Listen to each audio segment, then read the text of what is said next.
Hello guys, good Friday everyone. Ngayon araw ay magluluto tayo ng kari-kari, tuwalya ng baka guys. Yan. Ngayon tayo ng tuwalya, yan, higit 3 kilo yan natin na ibili, tapos naihiwa na linisan na natin, naihiwa na malito na na-pressure na natin pang sahog. Guys, mayroon tayo kari-kari powder, peanut butter, yan sa guys. Aswiti natin pang dagdag pang kulay.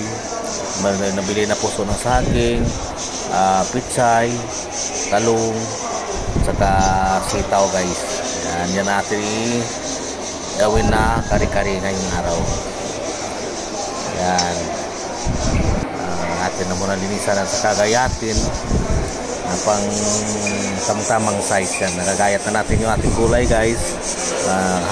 Nakahanda na po yun pang sahog sa atin after ng gisa-gisa ng ating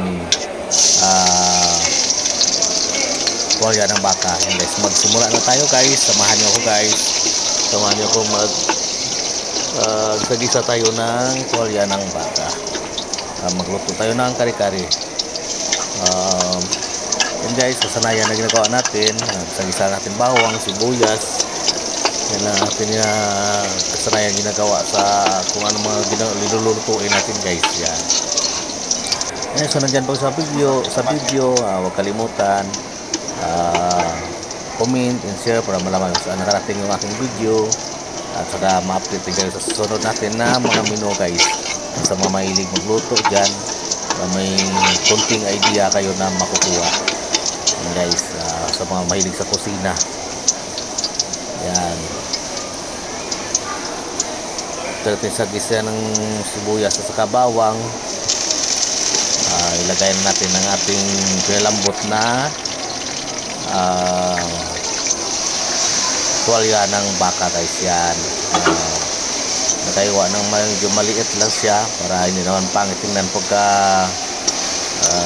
maliit lang, pangit lang pagka sobrang laki ang hiwa natin. Kaya yan, mga pang tamang size lang. And pwede 5 slice, 1 order. Ganun guys. Yan. Kaya mo sa kabal tingnan sa ating plato pagka hindi naman masyadong malaki ang ating hiwa. Yan nasa guys, after ng sagisa natin, ilagay natin yung kanyang pinakuluan natin ng sauce. Tapos yun ang gawin natin na sauce na pagtipla na kanya mga ingredients. Naglagay tayo ng guys, star anise dahil pampawala ng amoy ng laman loob, laman baka, medyo matapang yung amoy. May panlaban tayo ng star anise para pampawala ng amoy guys. Yan. Lagyan natin ng din, naglagay tayo ng 2 beef cubes. Dinalawan na natin para medyo malasa guys. Yan. Haluin lang natin para matunaw yung atin nilagay na cubes. Yan. Pan natin para ma-absorb yung amoy. Guys. Yan. After nang lagay natin ng nakuluang sauce guys, lagay na natin yung atin kari-kari powder. Yan. Yan ang ating kari-kari powder.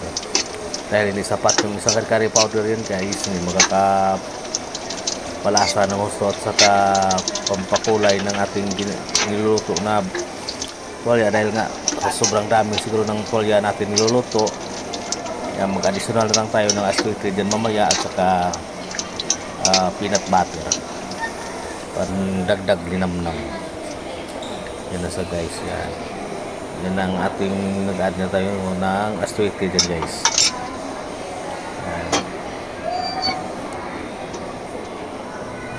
Nag-ada rin tayo ng ating gulay, yung puso ng saging.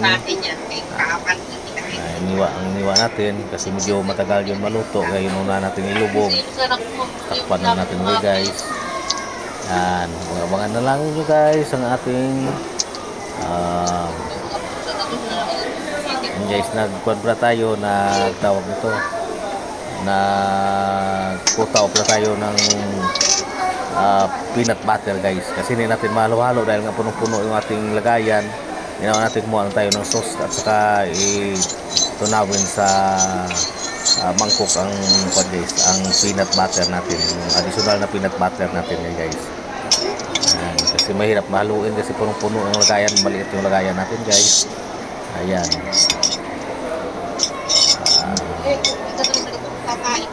Para magkalasa siya. Ayan.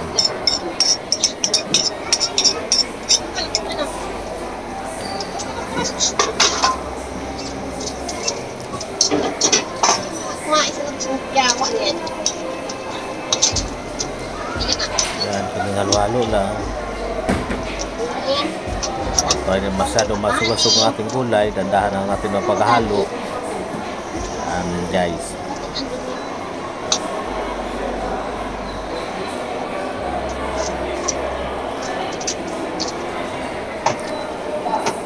Lagay na rin natin yung ating pitsay pala natin. Natin sa dalawa puno ng paklang at saka dahon guys. Inuna natin yung paklang ilagay kasi yun ang medyo matigas-tigas. Taypan muna natin. After pagka isang kulo na ilagay na rin natin yung dahon, yung kadugtong ng dahon guys, kasi yan kunting init lang luto na siya. Yan guys, malapit na ang ating kari-kari guys. Yan. Mga ninyo guys ang ating pagluluto ng kari-kari. Guys, hanggang pa kayo sa video guys. So huwag kalimutan like and share para makarating sa ibang-ibang lugar ang ating ginagawang video menu guys. Yan. Karoon ng idea yung mga gusto magluto ng ganitong klaseng putahe. And guys, kunting kuwan na lang, pwede na natin i-serve ang ating tuwalyang kari-kari guys. Yan. Kunting kimi-kimi na, kunting gas massage lang. Okay na yan guys. Yan. Yan ang ating original na nakulay ng ating niluluto guys. Yan. Maganda na yung kulay, tsura pa lang, sarap na kainin. Yan na siya guys. Yan ang ating finish na product ng kari-kari guys. Mayroon na tayo bagoong. Yan, nakaabang na guys. Okay guys, thank you and good luck.